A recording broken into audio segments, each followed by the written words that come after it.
Lucas 23, queridos irmãos. Nós já fizemos essa leitura como leitura introdutória do culto, mas eu gostaria de refazê-la. Esse será o texto em que nós vamos meditar nessa noite. Lucas 23, verso 33 diz: E quando chegaram ao lugar chamado a Caveira, ali o crucificaram, e aos malfeitores, um à direita e o outro à esquerda. E dizia Jesus: Pai, perdoa-lhes, porque não sabem o que fazem. E repartindo as suas vestes, lançaram sortes. E o povo estava olhando, e também os príncipes zombavam dele, dizendo: Aos outros salvou, salva-se a si mesmo, se este é o Cristo, o escolhido de Deus. E também os soldados o escarneciam, chegando-se a ele e apresentando-lhe vinagre, e dizendo: Se tu és o rei dos judeus, salva-te a ti mesmo.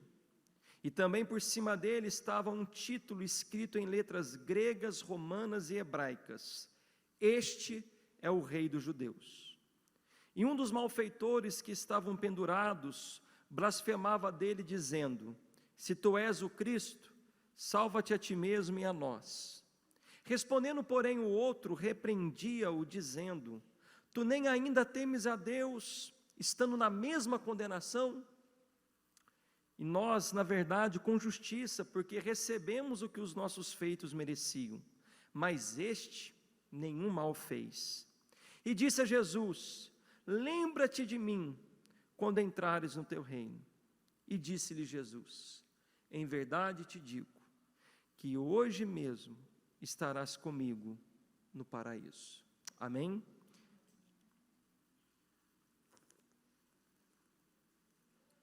Queridos irmãos, hoje é dia de celebrarmos a ceia do Senhor, dia de trazermos à memória a morte de nosso Senhor e Salvador Jesus Cristo, dia de trazermos ao nosso coração o seu momento de dor e sofrimento, tendo consciência de que tudo o que ele sofreu e padeceu foi em nosso lugar.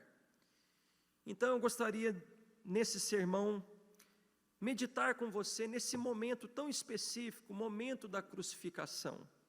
Um fato glorioso que ocorreu nesse momento aqui. Eu quero meditar com vocês sobre o milagre da graça na vida de um malfeitor. Repito, o tema será o milagre da graça na vida de um malfeitor. Como nós acabamos de ler aqui, você tem um relato de que quando o Senhor Jesus foi crucificado, juntamente com ele foram crucificados dois criminosos, dois malfeitores, um à direita, o outro à esquerda. O nosso Cristo ficou na cruz do meio, na cruz do centro. Geralmente se colocava na cruz do centro aquele que era considerado o pior dos criminosos. Foi exatamente isso que consideraram Cristo, o pior dentre aqueles três. E nós vemos nessa história que um desses bandidos, desses ladrões, um deles creu em Jesus, se arrependeu dos seus pecados, se prostou ali no sentido de clamar a Jesus por sua misericórdia, e ele foi então alcançado, ele foi salvo, ele desfrutou da eternidade ao lado do Senhor Jesus. Em contrapartida, o outro ladrão, que também ouviu e viu tudo que o outro ladrão arrependido viu e ouviu em Jesus, ele continuou em seu estado de pecado, sem arrependimento, seu estado de dureza, e ele então rejeitou a sua última oportunidade, momentos antes da sua morte. Ele não se arrependeu, ele não creu em Cristo, e consequentemente, ele fora condenado ao inferno. Um foi salvo, o outro foi condenado. Ambos estavam diante do Cristo crucificado, ambos estavam diante da sua última oportunidade. Um creu, se arrependeu e foi salvo. O outro não creu, rejeitou e foi condenado. E quando nós olhamos para esse cenário, nós temos que entender que, em alguma medida, todos nós estávamos lá. Porque quando Cristo assumiu aquela cruz do centro, Ele estava ali como o nosso substituto, o nosso fiador, o nosso representante. Ele estava ali levando sobre si os nossos pecados. O castigo que nos traz a paz estava ali sobre Cristo. Então, nós temos que olhar para aquele momento da crucificação e entender que nós estávamos lá. Mas há uma outra maneira também de entendermos que nós também estamos nesse cenário. É quando nós olhamos para a atitude desses dois malfeitores. Todos nós também estamos diante do Cristo crucificado. E todos nós também teremos que ter uma resposta, uma atitude diante do Cristo crucificado. Todos nós. Ou nós seremos semelhante ao bandido que se arrependeu, ao malfeitor que creu, se arrependeu, ou nós seremos exatamente como o outro malfeitor, que teve a sua oportunidade diante do Cristo crucificado e não se arrependeu e fora condenado. Esse é um cenário ideal para a gente se encaixar. Qual desses dois ladrões nós somos? Aquele que creu e se arrependeu ou aquele que não creu, se endureceu e morreu em seus pecados? Essa já é uma meditação para nós nesta noite. Mas eu quero dar ênfase nessa graça tão gloriosa que alcançou um dos pecadores. É o que eu quero dar destaque nessa noite de ceia. E eu quero iniciar aqui falando de que o fato de Jesus ter sido crucificado entre dois malfeitores não foi um acidente. Foi algo planejado por Deus. Foi algo decretado pelo próprio Deus. 700 anos antes da crucificação, Deus, por intermédio do profeta Isaías, ele já havia declarado de que o seu filho, ele morreria, ele seria contado entre os transgressores. Está lá em Isaías 53:12, por isso lhe darei a parte de muitos, e com os poderosos repartirá ele o despojo, porquanto derramou a sua alma na morte, e foi contado com os transgressores.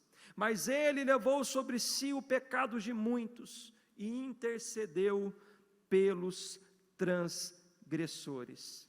Queridos, aquele momento da crucificação, Deus estava regendo todos os detalhes.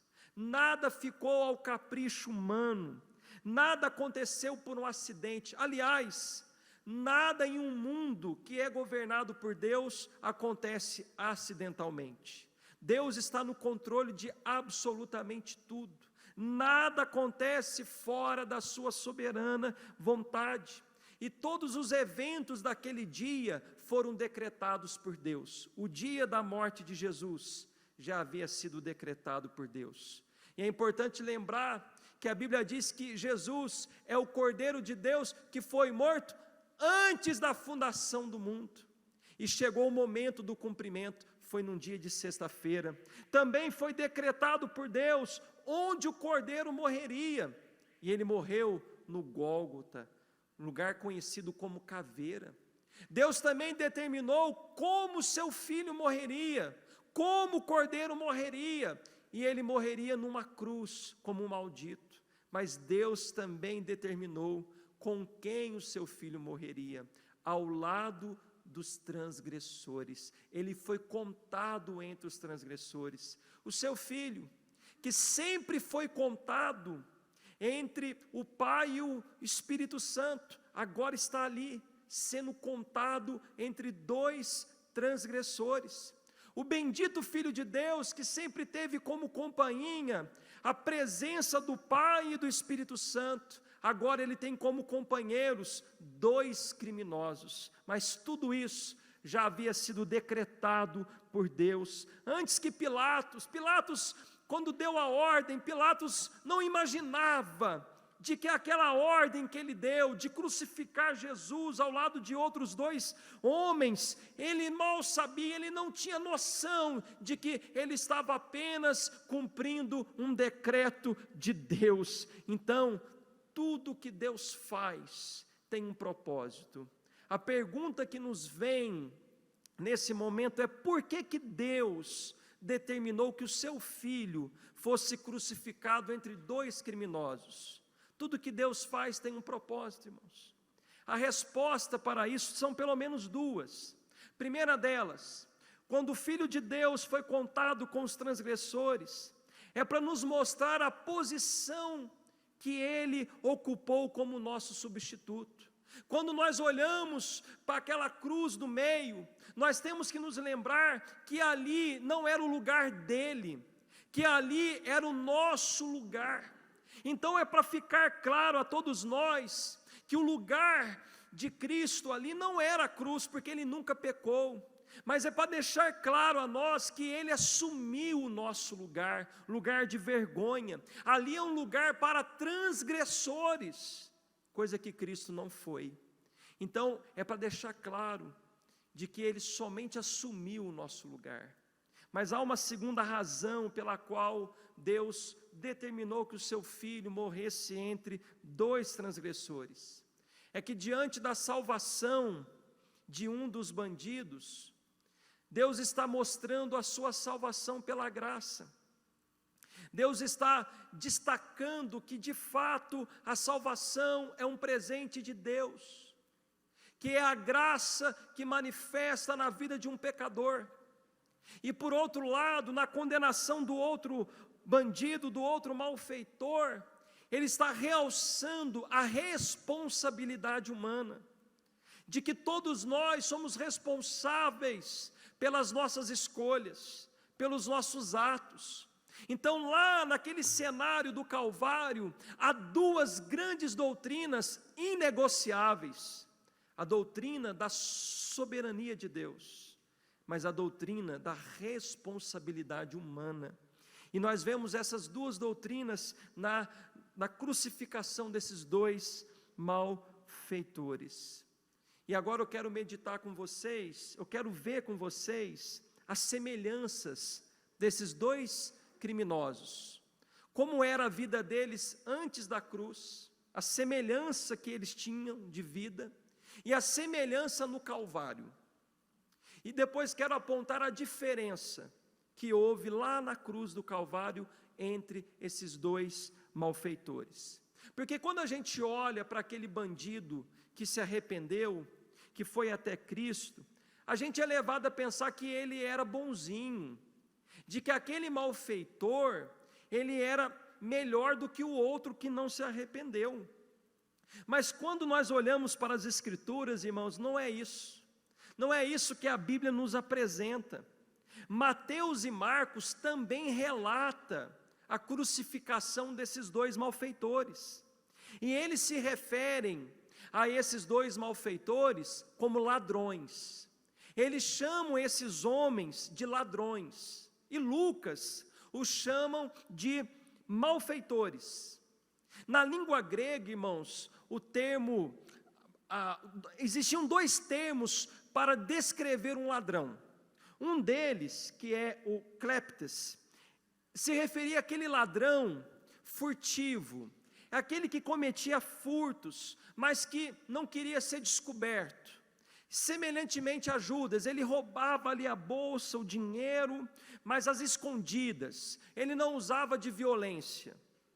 Mas o outro termo no grego que era utilizado para ladrão é lestes.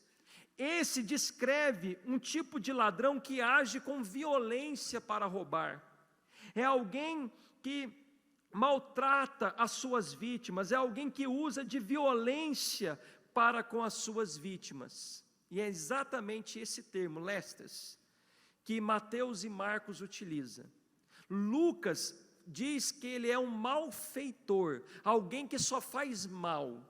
Então nós já temos uma ideia de como era a vida desses dois homens. Esses dois homens, antes da cruz, eles eram pessoas ruins, eles eram pessoas más, pessoas perigosas, eles eram criminosos que violentavam suas vítimas, que possivelmente mataram em seus atos criminosos, porque, irmãos, eles receberam uma pena que é a morte.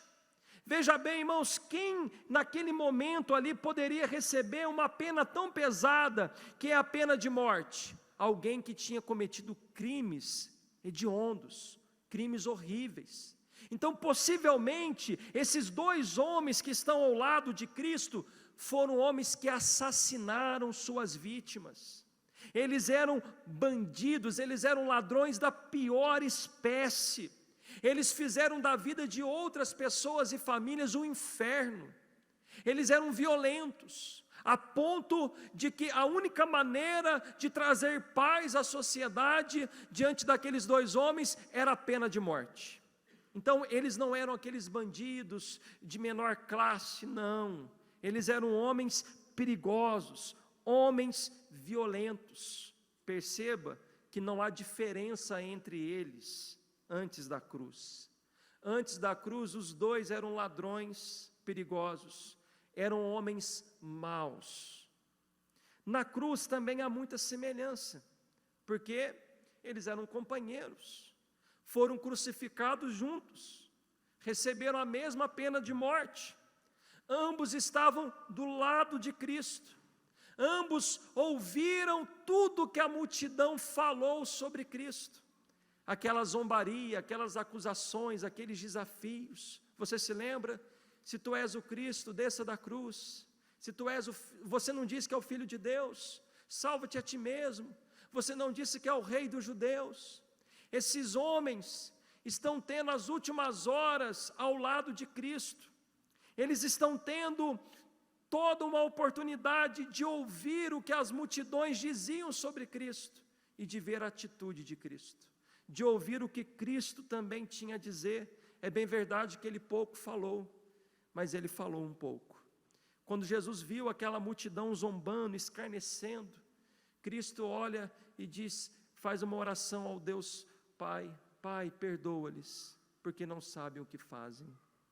Aqueles bandidos viram Cristo, em vez de revidar com insulto, em vez de maltratar a multidão, eles veem Cristo orando em favor da multidão.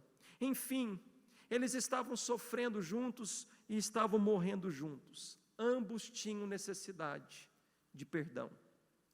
Ambos precisavam de arrependimento e de perdão. Só que tem algo ainda mais grave na semelhança entre esses dois homens.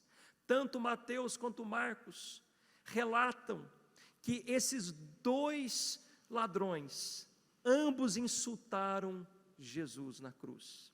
Eu vou ler apenas Marcos 15:32. Diz assim a parte B: também os que com ele foram crucificados o injuriavam.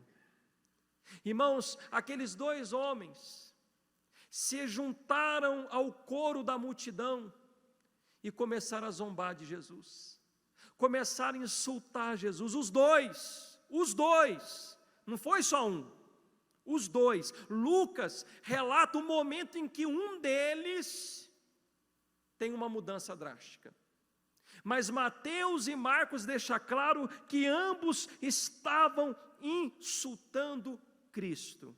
Veja como a história deles são muito semelhantes, mas houve uma diferença entre os dois.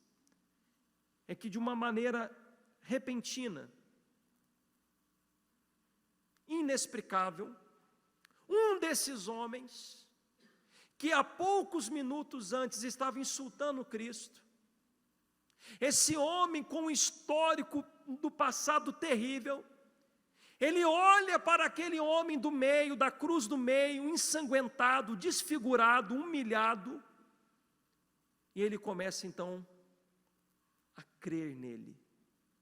Ele olha para aquele homem na cruz do meio e começa a entender que ele não era um homem normal, de que ele não estava ali porque merecia, mas de que ele era inocente. E ele então entende que aquele homem da cruz do meio, que estava sendo ridicularizado e toda a multidão, a opinião pública estava contra ele, aquele homem então começa a entender que toda a multidão estava errada, inclusive ele e o seu companheiro de cruz, e de que aquele homem, por mais frágil que aparentava ser, ele tinha um reinado. Então ele crê, se arrepende, se humilha diante daquele Cristo crucificado e faz uma oração: lembra-te de mim quando vieres no teu reino. O outro, diante da mesma cena, vendo o mesmo Cristo humilhado, ouvindo e vendo as mesmas coisas que o outro ouviu, nada mudou, continuou duro, continuou com seu estado inalterado, continuou insultando o Filho de Deus. O outro, os seus olhos são abertos, e ele não, ele crê, e o outro não crê. E aí eu faço uma pergunta: como explicar isso, irmãos?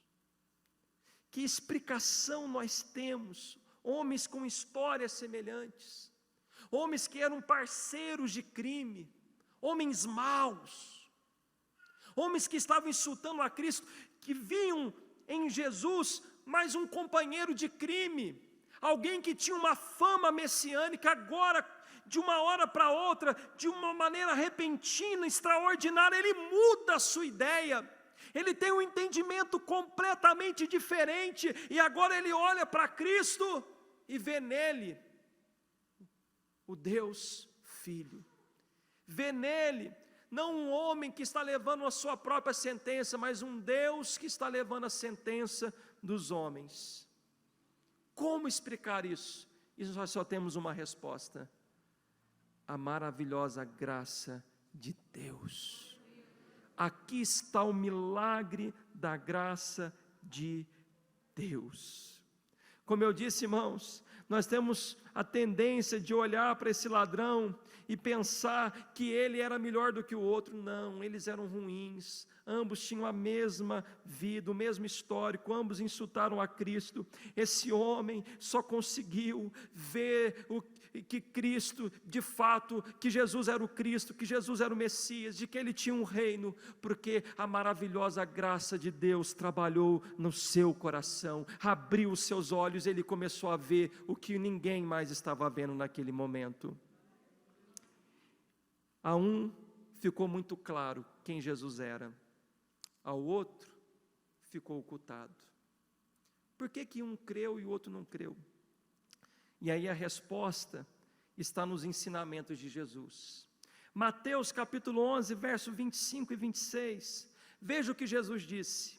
Naquele tempo, respondendo Jesus disse: graças te dou, ó Pai, Senhor do céu e da terra, que ocultaste essas coisas aos sábios e entendidos, e as revelastes aos pequeninos. Sim, ó Pai, porque assim te aprouve, ou seja, assim é da sua vontade. Veja que para uns o Pai oculta, mas para outros o Pai revela quem é o Filho. Em Mateus capítulo 16, o Senhor Jesus indagou os seus discípulos, dizendo o seguinte: o que diz a multidão ser o Filho do Homem? O que as pessoas dizem ao meu respeito? Então os discípulos falaram: olha, Senhor, alguns dizem que tu és o profeta Elias, outros dizem que tu és o profeta Jeremias, outros dizem que o Senhor é até mesmo João Batista. Jesus, Mateus capítulo 16, verso 15 diz: e vós, quem dizeis que eu sou? E vocês, o que vocês pensam que eu sou? Então Pedro respondendo disse: tu és o Cristo, o Filho do Deus vivo. E Jesus respondendo disse-lhe: bem-aventurado és tu, Simão Barjonas, porque não te revelou a carne e o sangue, mas o meu Pai que estás nos céus. Em outras palavras, Jesus está dizendo a Pedro: Pedro, você só conseguiu compreender que eu sou o Cristo, o Messias, o Filho do Deus vivo, porque o meu Pai te revelou. Essa compreensão, esse entendimento não vem da sua capacidade humana, não vem da sua inteligência, não é produto do seu conhecimento, mas é revelação do Pai para você. Foi o Pai que te revelou quem eu sou. João 6,44, Jesus disse: ninguém pode vir a mim, ninguém, se o Pai que me enviou não o trouxer. O que as Escrituras querem nos ensinar com esses ensinos de Jesus e mais lá o cenário da cruz? Quer nos ensinar de maneira clara de que a salvação pertence a Deus, que é Deus que salva, que é Deus que opera no coração dos pecadores, que a salvação é um dom de Deus, como diz Efésios capítulo 2, verso 8, é um presente de Deus que Ele dá a quem Ele desejar, que nenhuma carne pode se gloriar, nenhum cristão pode se exaltar pelo fato de ser salvo, porque todos nós, à semelhança daquele ladrão na cruz, fomos salvos por um milagre da graça de Deus. Foi o Espírito Santo que abriu seus olhos, foi o Espírito Santo que quebrantou o seu coração, foi o Espírito Santo que te fez olhar para Jesus e entender que aquele homem não era mais um profeta, um fundador de religião, ou um filósofo que seja. Foi o Pai, por meio do Espírito, que abriu a sua mente, que abriu o seu coração e te fez entender que aquele homem desfigurado na cruz, humilhado na cruz, Ele é o Senhor, Ele é o Salvador, Ele é o Rei dos Reis, o Senhor dos Senhores. Isso não veio de você, querido irmão, isso não veio de mim, isso é obra da graça. Foi o Espírito Santo que nos iluminou. O homem carnal não compreende as coisas do Espírito. É o Espírito de Deus que nos salva, é o Espírito de Deus que abre o nosso entendimento. Se você hoje está aqui louvando a Deus, se você hoje com alegria diz: eu sou discípulo de Cristo, eu pertenço a Cristo, é obra do Espírito Santo. Você e eu não somos melhores do que ninguém. Se dependesse unicamente do seu entendimento, você estaria exatamente como anos atrás você estava, ou exatamente como outros estão, olhando para Jesus como um fundador de uma religião, como um homem sábio e inteligente. Mas aqueles que o Pai revela quem é o Filho, eles se agarram em Cristo como o único e suficiente Salvador. Isso é obra da graça. Portanto, eu posso afirmar a você: você recebeu o milagre da graça de Deus. E veja, irmãos, que todos os dias nós somos bombardeados com o seguinte ensinamento: de que nós somos salvos por méritos, que nós merecemos a salvação, de que nós contribuímos para a salvação. Isso nós vemos todos os dias nas redes sociais, filmes, séries, na escola dos nossos filhos. A religião e o homem carnal, ele tem como ideia de que a salvação é algo que você recebe e conquista, é uma conquista, é um troféu, é algo que você tem que fazer por merecer. Não é algo que você recebe gratuitamente, mas é algo que você tem que fazer por onde? Você tem que fazer a sua parte. Então o homem sempre quer se vangloriar da salvação. O raciocínio humano é que o homem contribuiu antes da conversão, que Deus olhou para você e para mim e viu algumas coisas boas, que Deus olhou para você e viu em você uma pessoa bacana, uma pessoa honesta, uma pessoa de boas obras. Então Deus se convenceu de que você é digno da salvação, de que Deus olhou para você e disse: aqui está a pessoa certa para estar do meu lado, essa pessoa faz por merecer. Esse é o entendimento da religião. Salvação é uma conquista. Toda religião, todas, somente o cristianismo diz que salvação é graça, é imerecida, é Deus descendo do céu e vindo aos homens.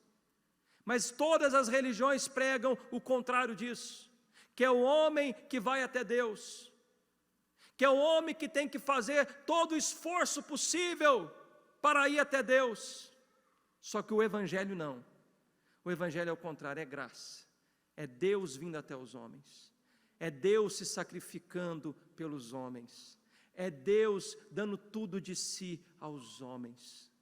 Então, o entendimento que predomina no mundo, e pasmem, nas igrejas, é de que o homem, ele contribui para a salvação, que Deus viu alguma coisa boa, e muitos pensam até assim: olha, eu fui salvo, porque eu tenho certeza, Deus viu, até sou pecador, mas Deus olhou para mim, e viu que não era tão ruim igual aquele outro rapaz. Deus na minha família salvou apenas a mim, porque Ele sabe que a minha família é uma família complicada, mas Ele viu que dentre a minha família, eu era o melhorzinho, então eu era digno da salvação. E depois então que Deus converte alguém, a pessoa continua pensando o seguinte: agora eu tenho que manter a minha salvação, eu tenho que manter. Bom, já fiz por onde Deus foi, agora me salvou, agora eu preciso me manter salvo. O que eu tenho que fazer? Boas obras. Eu tenho que fazer tudo que tiver ao meu alcance para mim me manter salvo. Eu tenho que convencer Deus de que eu sou merecedor. Esse é um entendimento que se predomina. Mas esse ladrão, a salvação desse criminoso, veio para desmascarar esse ensino diabólico. Esse ladrão nos mostra que a salvação é somente pela graça, e que o homem não contribui com absolutamente nada para a sua salvação, nem antes e nem depois.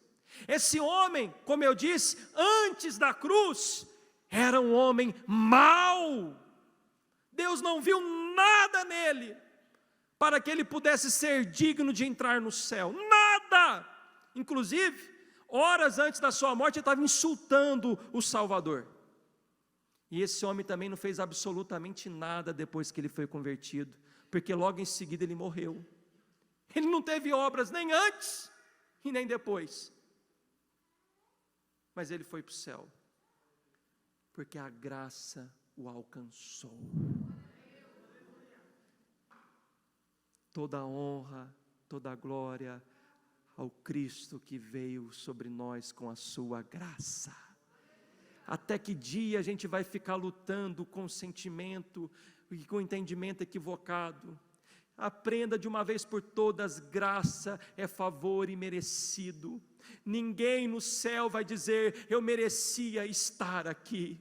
Todos no céu vão cantar em um único coro: eu não era digno de estar aqui, mas a graça de Deus me alcançou. Eu não estou dizendo que boas obras não são importantes. Esse homem só não teve boas obras porque não teve tempo, morreu, creu, se converteu e morreu. Agora, as boas obras não é a causa da salvação, é o fruto da salvação. A Bíblia deixa claro em Efésios 2, versos 8 e 9, não vem pelas obras para que ninguém se glorie. Irmãos, ninguém pode chegar no céu e dizer: olha, eu estou aqui porque eu fiz tantas obras, eu ajudei os pobres, tem gente que vai dizer, né, eu limpava a louça para minha mãe. Que coisa bonita, continue lavando louça para sua mãe, ajudando os pobres, continue, mas não é isso a causa da sua salvação. Se você faz boas obras e é um cristão, isso é fruto de alguém que foi alcançado pela graça de Deus, mas não é a causa, não é o motivo da salvação. Mas, irmãos, ainda para deixar mais claro, o quanto foi a graça de Deus que fez tudo na vida desse ladrão arrependido. Eu quero ver outros pontos com vocês. Quando foi o momento em que esse homem se converteu? Na cruz. Irmãos, possivelmente foi a primeira vez que ele viu Jesus, porque como um bandido que era, ele não podia ficar muito em lugares que tinham muitas pessoas, porque ele poderia ser identificado. Então, provavelmente esse homem nunca viu Jesus antes da cruz. Então, quando ele vê Jesus no seu pior estado.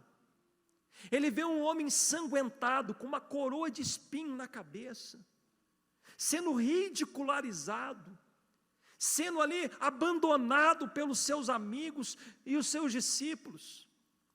Quando esse homem viu Jesus, ele não viu nada a não ser um homem aparentemente impotente para salvar qualquer outro.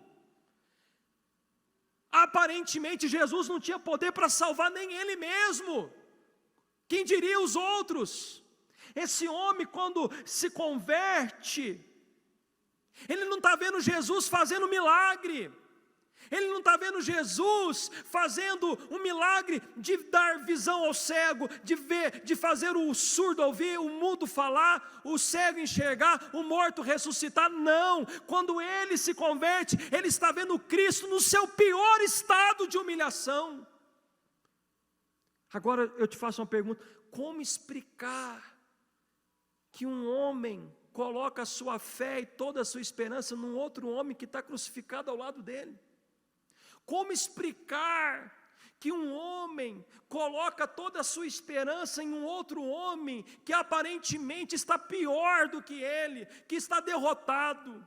Como explicar que um homem olha para um outro condenado e entende que aquele condenado tem um reino?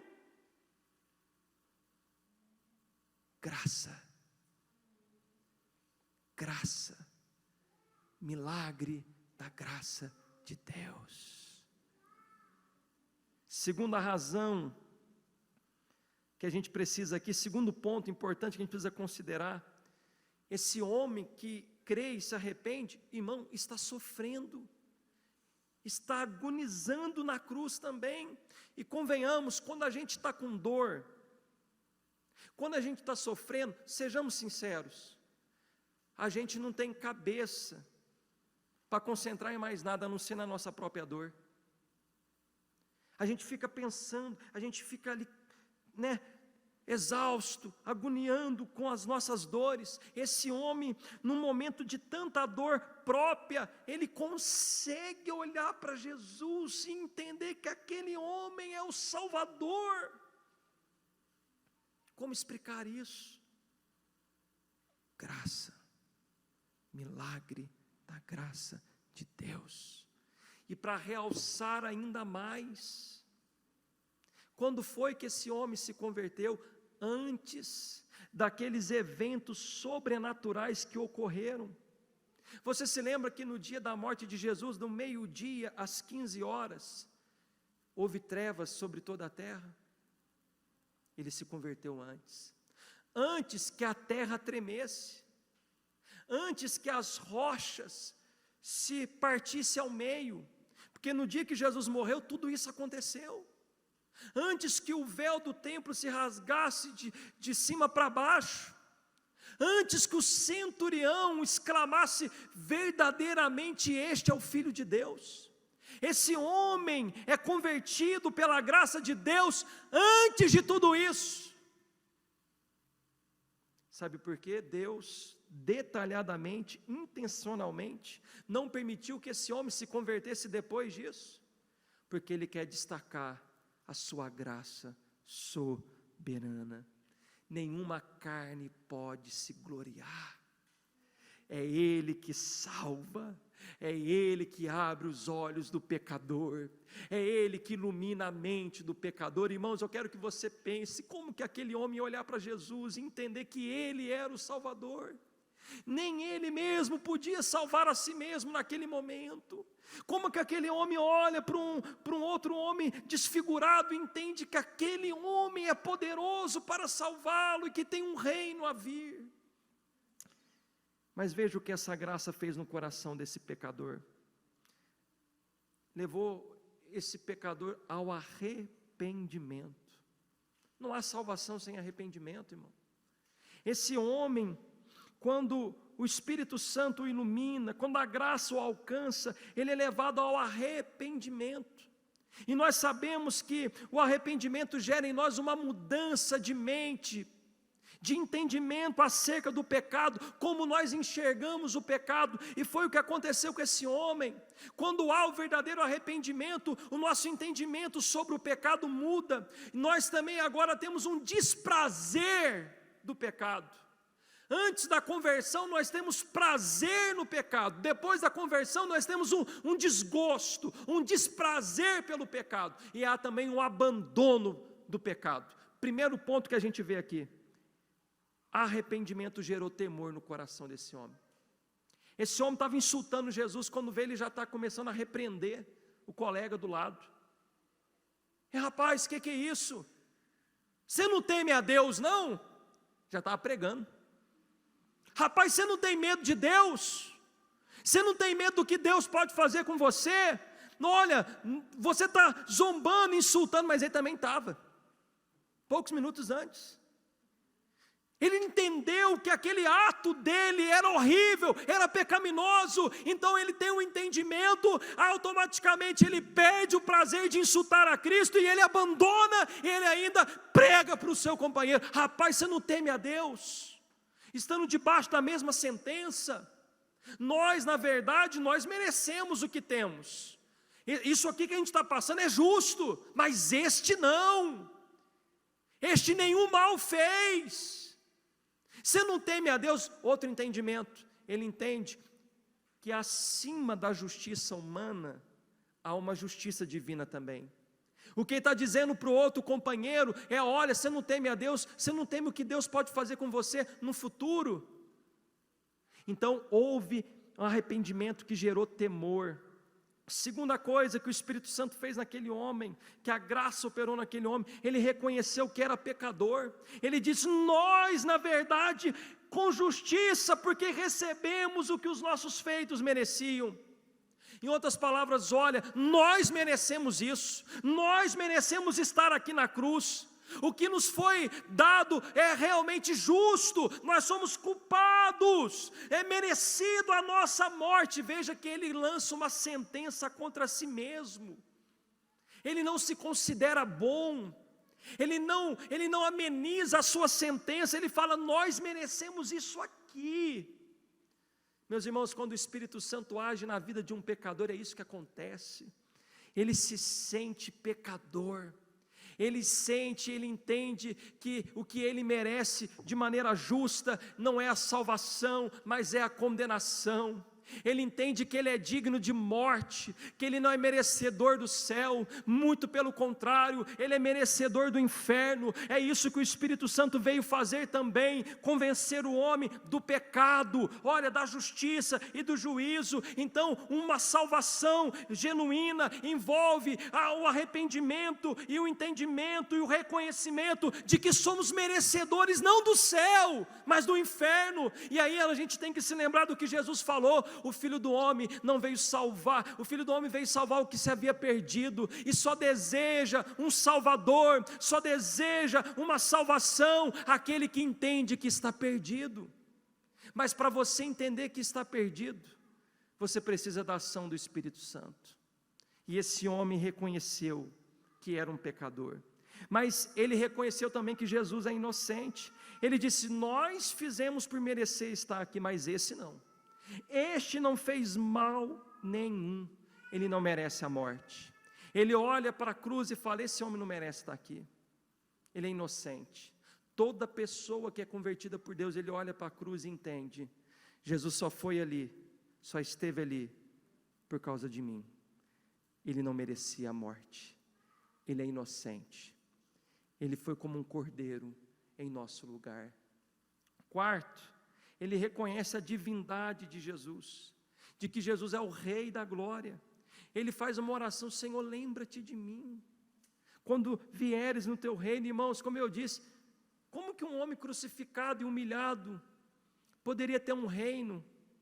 Veja, o Espírito Santo deu entendimento a ele, de que aquele homem iria morrer. Escute isso, irmãos, preste bem atenção, que aquele homem iria morrer, mas que aquele homem ressuscitaria e voltaria em poder e glória no seu reino.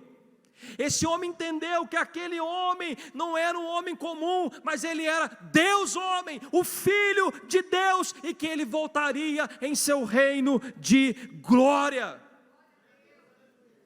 Ele entende que ele poderia ser absolvido se Cristo fosse favorável a ele. Perceba que ele não pediu para Jesus livrar ele da cruz, o outro pediu. Pode conferir lá para você ver. O outro falava assim, olha, junto com o outro também, os dois juntos, se tu és o Cristo, salva-te a ti mesmo e a nós. Em outras palavras, livra a gente desse problema, desse sofrimento. O outro, quando é convertido, ele fala, lembra-te de mim quando entrares no teu reino, ou quando vieres no teu reino. Deixa eu abrir um parênteses aqui. Esse ladrão arrependido quer um Cristo salvador. O outro queria um Cristo que resolvesse os seus problemas terrenos. Tem muita gente assim na igreja. Tem multidões de pessoas que não querem um Cristo salvador, porque eles não querem abandonar o pecado. Eles não querem salvação eterna, eles querem um Cristo que os livre do sofrimento. Somente isso. Esse homem quer salvação, esse homem quer redenção. Irmãos, eu preciso da atenção dos irmãos, por favor. E veja, irmãos, agora e por último, que ele queria salvação. Ele reconhece que Jesus poderia salvá-lo. Ele entende que ele vai morrer, mas ele quer ser lembrado por Cristo para uma vida eterna. Ele está olhando para o futuro. Ele olha para o futuro e fala, Senhor, lembra de mim, tem misericórdia de mim, me livra. Aquele homem que havia sido sentenciado de forma justa pela lei humana, que tinha recebido o martelo da justiça humana, agora ele recebe o martelo da justiça, mas para absolvição. Aquele homem recebeu perdão. Agora veja a resposta de Jesus. Jesus olha para aquele homem, e é importante lembrar que Jesus ele foi tentado de todas as formas a responder naquele momento da cruz. Os homens o desafiavam, se você é o Cristo, desce daí. Jesus não abriu a boca. Como a Bíblia diz, foi como uma ovelha muda para o matadouro. Ele não respondeu para ninguém, mas quando um pecador foi até ele, imediatamente, ele não deixou um minuto sequer, aquele homem sem resposta. Imediatamente ele respondeu, hoje mesmo estarás comigo no paraíso. Ele não respondeu para ninguém, mas quando o pecador foi até ele, ele respondeu imediatamente, porque ele mesmo havia dito, quem vem a mim, de maneira nenhuma o lançarei fora. Jesus poderia ter dito para ele, rapaz, você estava aqui zombando de mim agora mesmo, você estava aqui me insultando, o que você merece é o inferno, o que você merece é isso mesmo, a morte, você teria que ter me procurado lá atrás, você demorou demais. Não foi isso. Jesus promete para ele muito mais do que ele pediu. Ele pediu, Senhor, lembra de mim. Jesus fala, olha, hoje mesmo você estarás comigo no paraíso. Paraíso é uma referência ao céu, só que ele diz, vai ser hoje. Não vai ser quando você passar pelo purgatório, ou quando você nascer e reencarnar, não. Quando você morre, ou é céu ou é inferno. Hoje mesmo você estará comigo no paraíso, você vai desfrutar da comunhão comigo. Que coisa gloriosa, que Cristo Salvador é esse? Queridos irmãos, eu ainda tinha outras coisas para dizer, como que Deus salvou esse homem, mas eu quero fazer algumas aplicações. Como eu disse no começo, irmãos, da nossa introdução, nós vemos aqui a história de dois homens, que estavam nos momentos finais da sua vida. Esses dois homens tiveram a sua última oportunidade. Um deles fechou o seu coração e permaneceu nos seus pecados, desperdiçou a sua última oportunidade. e morreu como um impenitente. Obviamente foi condenado eternamente porque rejeitou o Filho de Deus. O outro se arrependeu, creu e foi para o paraíso. E a mesma coisa acontece agora, nesse momento. Você está ouvindo esse sermão, e eu disse a você, qual dos ladrões você vai ser? O que crê e se arrepende, ou o que ouve e não se arrepende? Qual desses ladrões representa o seu estado hoje? Você está ouvindo o Evangelho há muito tempo, talvez. Há pessoas aqui que estão ouvindo as verdades do Evangelho há muito tempo, que conhecem a vontade de Deus, que já sabem de maneira clara que existe um Salvador, que existe céu, que existe inferno. E a pergunta que eu faço é: o que você está fazendo com tudo isso? Você está ouvindo e continua indiferente, duro, porque estar na igreja não significa que você está salvo. Você pode ser da igreja local e não pertencer ao povo de Deus. O que você está fazendo com tudo que você aprendeu do Evangelho até hoje? Você está crendo nesse Evangelho? Você já se arrependeu dos seus pecados? Ou você é apenas mais um que vai passar anos e anos na igreja, ouvindo, mas sem crer e se arrepender? Irmãos, esse homem estava pertinho de Jesus, esse homem estava ao lado de Jesus e mesmo assim foi condenado. Tem pessoas que estão pertinho de Jesus, estão na igreja há anos, mas que nunca se converteram. O cônjuge converteu, talvez os filhos, o amigo, mas talvez você não. Quem é você nessa história? Qual desses ladrões representa o seu estado? Se hoje você morrer, quem é você nessa história? Você morrerá salvo ou morrerá condenado? E eu te dou uma advertência muito séria: pare de adiar o dia da sua conversão, pare de protelar, de postergar. Sabe o que Satanás e a sua carne vão dizer lá no coração? Está vendo?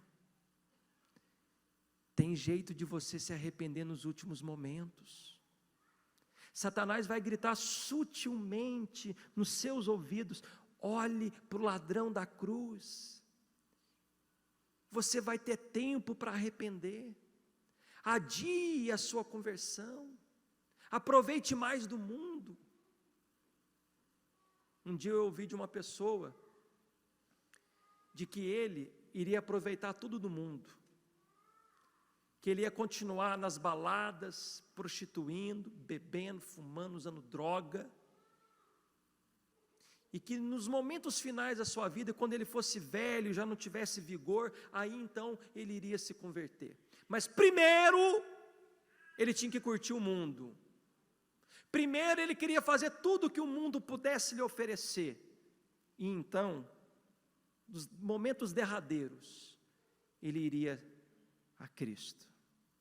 Irmão, se você estiver abraçando essa ideia, você é um louco. Porque quem te garante que você vai ter oportunidade de estar vivo para se arrepender? Você se esqueceu que a nossa vida é frágil? Você se esqueceu de que você pode deitar hoje, dormir e não acordar? Você se esqueceu que a gente pode a qualquer momento ter um infarto fulminante e não ter tempo para se arrepender? Você se esqueceu de que nós podemos sair desse culto, tropeçar, cair e acabar a nossa história? Você se esqueceu de que você pode pegar uma bicicleta, uma moto, um carro e se acidentar e ter uma morte ali violenta? Você não tem domínio da sua vida. Você não tem condições de dizer, daqui 30 minutos eu estarei vivo. Ninguém tem. Então pare de adiar o dia do seu arrependimento. E ainda que você chegue idoso e velho, num leito, quem disse que você vai se arrepender? Você que ouviu o Evangelho a vida inteira e sempre rejeitou, você acha que lá você pode então crer? Será? Veja o que aconteceu na história desse homem. Eu estou concluindo. Esse homem, como eu disse, provavelmente nunca tinha visto Jesus. Este homem está tendo um encontro com Jesus naquele momento. E naquele momento, na sua única oportunidade, ele creu e se arrependeu. Como disse um certo puritano, nas Escrituras há um só registro de um homem que se arrependeu nos momentos finais da sua vida, para que não haja desespero. É possível Deus salvar nos últimos instantes da vida? É possível. É possível Deus converter alguém no leito de morte? É possível, desde que haja o verdadeiro arrependimento. Mas quem te garante que você vai estar no leito de morte? E quem te garante que chegando lá também você vai se arrepender? Isso é loucura. Você que está ouvindo esse sermão hoje, você foi trago pelo próprio Deus para ouvi-lo hoje. Você precisa de salvação hoje. Você precisa de arrependimento hoje. Como disse Spurgeon, hoje pode ser o dia da nossa morte, e que seja hoje então o dia do nosso arrependimento. Você vai jogar fora essa oportunidade? Repito, até quando você não vai entender que não é apenas vir à igreja, mas é vir a Cristo, que é o Senhor da igreja? Até quando você não vai entender que não é apenas vir ao culto, mas é ter uma conversão genuína, um abandono do pecado, uma vida transformada pelo poder de Deus? Pense nisso tudo, irmãos. Eu falei para vocês que eu ia terminar fazendo as advertências da responsabilidade humana. Que graça maravilhosa. Aqueles que são salvos, glorifique ao Senhor pela sua graça. Mas se você ainda não é salvo, se converta hoje. Porque após a sua morte, você não vai ter outra oportunidade. Não existe reencarnação. A Bíblia refuta reencarnação. A Bíblia deixa claro que após a morte só tem uma coisa: o juízo. A Bíblia deixa claro em Jó, que assim como a nuvem passa e se desfaz, assim é o homem que desce à sepultura, nunca mais ele torna a subir. Você não vai passar por um purgatório, uma purificação. Veja, Jesus falou: hoje você vai estar comigo. Morreu salvo, hoje vamos estar com o Senhor. Hoje. Se hoje você for o meu velório, porque pode acontecer, esse que vos prega pode hoje descer à sepultura. Estando eu em Cristo, você pode estar com o Senhor. Mas não estando em Cristo, irmãos, é inferno. Qual é a sua decisão? Você vai ser o ladrão do arrependimento? Ou o ladrão impenitente? Curva a sua cabeça.